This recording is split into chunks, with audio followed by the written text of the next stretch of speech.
Right. So to do this problem for a cosine of tan inverse of 2, what you first want to do is we want to make sure that we find the inverse tan of 2. Now remember, our unit circle is going to have a radius of 1, so therefore I automatically know that this point is not going to be on our unit circle, but I'm going to have to use a triangle. And you made up a big point is, well, where do you know which quadrant your triangle is going to be in? Because tangent of 2 can represent two different triangles. Remember, tangent is our y coordinate over our x coordinate, correct? So therefore, I can rewrite 2 as 2 over 1.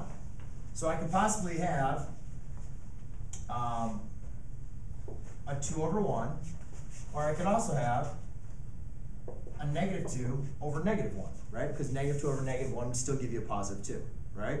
Well, one thing to remember, we're trying to find the inverse tangent of 2. The one thing we need to remember about our trig functions is that the inverse function of tan has to be between negative pi over 2 and pi over 2. So it has to either be in the first or the fourth quadrant.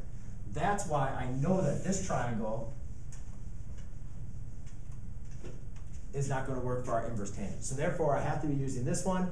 Now to find my hypotenuse, I'll just do 2 squared plus 1 squared equals c squared. So therefore, I have 4 plus 1 equals c squared. 5 equals c squared.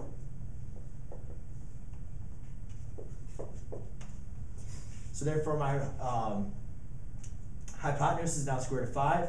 So therefore, now to find the cosine of this triangle, to find the cosine, remember, is adjacent over hypotenuse.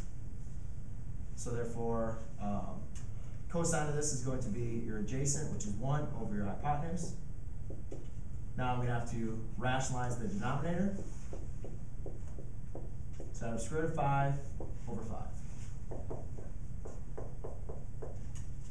Make sense? So just make sure you're using those constraints when to determine which triangle you're going to pick for your inverse.